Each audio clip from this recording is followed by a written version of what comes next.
नमस्कार फ्रेंड्स, आज हम सीखने वाले हैं माइक्रोसॉफ्ट वर्ड में फ्लो चार्ट कैसे बनाते हैं, शेप कैसे यूज़ करते हैं।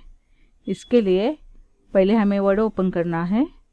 उसके बाद यहाँ पे जो रिबन है वहाँ पे जाके हमें क्लिक करना है इंसर्ट, और यहाँ पे होता है शेप। ये ड्रॉ शेप, अलग अलग टाइप के शेप हम ड्रॉ कर सकते हैं। इसका कुछ टेक्निकल भी है, जैसे फ्लो चार्ट भी हम ड्रॉ कर सकते हैं। ये जो छोटा एरो, इसके ऊपर हमें क्लिक करना है तो देखिए ये वाला लिस्ट एक्सपांड हो गया। और यहाँ पे कैटेगरी अलग अलग, जैसे आपने अगर कुछ बनाया हुआ है रिसेंटली तो उसके शेप्स यहाँ पे आ जाते हैं लाइन से। और जैसे मैंने बोला कि टेक्निकल पर्पस के लिए हम फ्लो चार्ट का यूज़ करते हैं। फ्लो चार्ट है, कैलआउट है, कोई डिज़ाइन करना है तो या हम न्यू शेप भी बना सकते हैं खुद का। तो पहले जैसे शेप का शुरू करते हैं हम लाइन से, तो यहाँ पे हम प्लेन लाइन के ऊपर क्लिक करेंगे। और अगर हमें स्ट्रेट लाइन चाहिए तो हमें शिफ्ट की को होल्ड करना है और फिर लाइन ड्रॉ करनी है। तो ये आ गई लाइन। जब भी हम कुछ शेप ड्रॉ करते हैं तो यहाँ पे शेप फॉर्मेट टैब ओपन हो जाता है। वहाँ से जाके हम लाइन का कलर ले सकते हैं। यहाँ पे शेप आउटलाइन के ऊपर अगर हम क्लिक करेंगे शेप स्टाइल के ग्रुप के अंदर, तो यहाँ पे हम उसका वेट भी बढ़ा सकते हैं, मीन्स उसका हम थोड़ा सा थिकनेस बढ़ा सकते हैं। यहाँ पे हम उसको कलर दे सकते हैं। फिर से हम क्लिक करेंगे तो यहाँ पे और है डैश। अगर हमें डैश की लाइन चाहिए तो देखिए, जैसे मैं इसको थोड़ा सा बाजू में हटाती हूँ, यहाँ पे क्लिक करेंगे आउटलाइन तो हम इसको डैश भी दे सकते हैं। अगर आप सेटिंग में चाहेंगे तो आप कम ज़्यादा भी डिस्टेंस कर सकते हैं डैश का। और इसको हम एरो हेड भी दे सकते हैं, और इस एरो हेड को हम बाद में चेंज भी कर सकते हैं मोर एरोज में जाके। तो इस टाइप से हम एक सिंपल लाइन भी बना सकते हैं, उसको डैश लाइन के अंदर कन्वर्ट कर सकते हैं, या फिर एरो भी बना सकते हैं सिंपल लाइन को। और अभी आप यहाँ पे देखेंगे तो शेप फॉर्मेट के अंदर यहाँ पे फिर से शेप्स आ गए। अगर हमें सेपरेटली एरो चाहिए तो यहाँ पे एरो का ऑप्शन भी है। ये देखिए, अगर हमने शिफ्ट फिर से होल्ड किया और ड्रॉ किया तो ये एरो आ जाएगा। अगर हमें लगता है इसका हेड नीचे नहीं ऊपर चाहिए था तो शेप को मत मूव कीजिए, फिर से शेप आउटलाइन के ऊपर जाएंगे और एरो हेड को चेंज कर देंगे। देखिए ऊपर आ गया। अभी एरो बहुत इंपॉर्टेंट होता है जब भी आप लोग कुछ फ्लो चार्ट या कुछ टेक्निकल डायग्राम हम ड्रॉ करते हैं तब। अगर ये हमें नहीं चाहिए तो हम इसको सिर्फ क्लिक करेंगे और करेंगे कीबोर्ड से डिलीट। क्लिक करेंगे और कीबोर्ड से डिलीट। फिर से हमें क्लिक करना है इंसर्ट, शेप। और यहाँ पे जैसे फ्लो चार्ट के अंदर यहाँ पे हर एक का अलग अलग मीनिंग है। जैसे आपको कुछ प्रोसेस दिखानी है तो उसके लिए रेक्टेंगल यूज़ होता है। अगर हमें अल्टरनेट प्रोसेस चाहिए तो उसके लिए राउंडेड रेक्टेंगल यूज़ किया जाता है। कुछ डिसीजन लेना है तो उसके लिए डायमंड का सिंबल होता है। तो ऐसे अलग अलग सिंबल है। या कुछ कनेक्शन दिखाना है तो ये वाला सिंबल होता है। तो इस टाइप से हम फ्लो चार्ट बना सकते हैं। ओके, जैसे यहाँ पे हमने कुछ शेप बनाया तो इसको बाय डिफॉल्ट कुछ कलर आ रहा है। ओके, अगर हमें ये कलर चेंज करना है तो यहाँ पे शेप स्टाइल के ऊपर शेप फॉर्मेट टैब के अंदर हम क्लिक करेंगे तो यहाँ पे अलग अलग स्टाइल है इस टाइप से। अगर आपको इसके अंदर कुछ टाइप करना है तो राइट क्लिक करना है इस शेप के ऊपर और ऐड टेक्स्ट। तो यहाँ पे हम इसके ऊपर स्टार्ट टाइप भी कर सकते हैं। अगर टी नीचे आ गया तो हम इसको ऐसे सिलेक्शन करेंगे और यहाँ से हम जैसे फॉन्ट को करते हैं वैसे साइज कम ज़्यादा कर सकते हैं। बाय डिफ़ॉल्ट ये सेंटर में आ गया है। इसके अलाइनमेंट भी आप लोग चेंज कर सकते हैं। यहाँ पे और एक अलाइन होती है अलाइन टेक्स्ट। अगर आपको टॉप को चाहिए, मिडल में चाहिए या बॉटम में चाहिए, ऐसे भी हम ले सकते हैं। ओके, जनरली हम जब फ्लो चार्ट देखते हैं प्रोफेशनल लेवल के तो उसकी आउटलाइन ब्लैक ही होती है। तो यहाँ से हम ब्लैक करेंगे आउटलाइन को, या फिर ग्रे कलर। उसके बाद फिर से हमने एरो के ऊपर क्लिक किया और यहाँ से देखिए ए वाला जो क्रॉस का हमारा कर्सर आ रहा है, इसका सेंटर बराबर हम इसके ऊपर रखेंगे, मिडल के ऊपर शिफ्ट होल्ड करके उसको ड्रॉ करेंगे तो ये एरो आ गया। और इसका हम विड्थ थोड़ा सा बढ़ाते हैं, इसका वेट थोड़ा सा इंक्रीज करते हैं तो क्लियर दिखाई देगा। और इसका कलर भी चेंज कर सकते हैं। आपको कौन ज़्यादा करना है तो यहाँ पे हैंडलर आता है, देखिए यहाँ से आप कम ज़्यादा कर सकते हैं। या शिफ्ट प्रेस करेंगे तो जैसे स्ट्रेट ही आएगा इस टाइप से।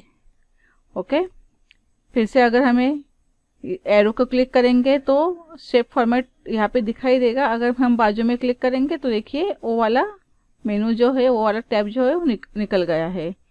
इसलिए अगर हमें उसके अंदर काम करना है तो इसको क्लिक कीजिए यहाँ से, और हमने एक प्रोसेस का शेप लिया और उसको ड्रॉ किया। ओके, इसको हम अच्छे से यहाँ पे रख सकते हैं।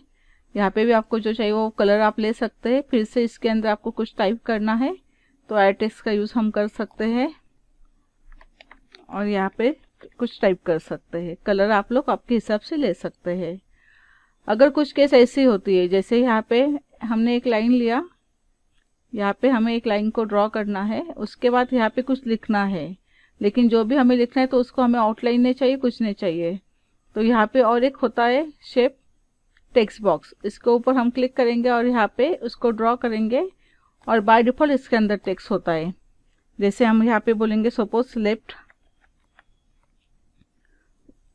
और फिर इसको हम थोड़ा सा साइज एडजस्ट करेंगे। यहाँ से आप साइज एडजस्ट कर सकते हैं हर एक शेप का। यहाँ पे रोटेट भी कर सकते हैं, रोटेट का होता है देखिए इस टाइप से।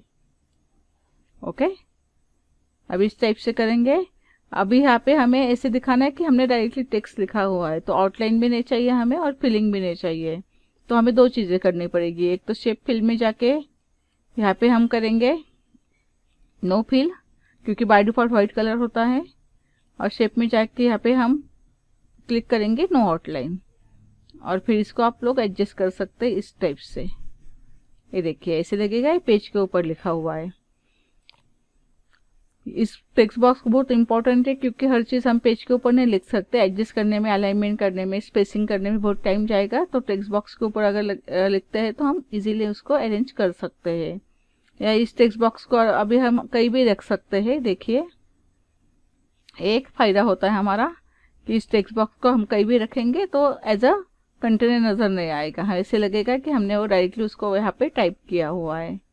तो इसका भी बहुत सारा यूज़ हम लोग कर सकते हैं।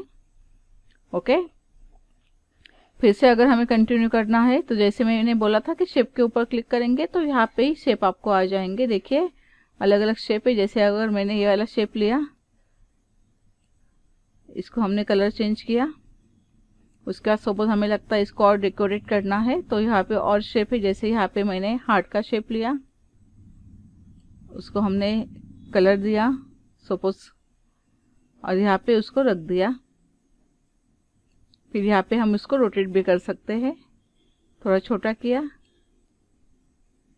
अब इसकी हाइट, वेट, लेंथ सब बढ़ा सकते हैं। जैसे यहाँ पे आपकी हाइट बढ़ेगी, यहाँ पे वेट बढ़ेगी, और यहाँ पे बोथ साइड में बढ़ेगा। जैसे यहाँ पे इसकी हाइट बढ़ेगी, यहाँ पे हम वेट कम ज़्यादा कर सकते हैं, और यहाँ पे कॉर्नर में अगर लगेंगे तो पूरा शेप।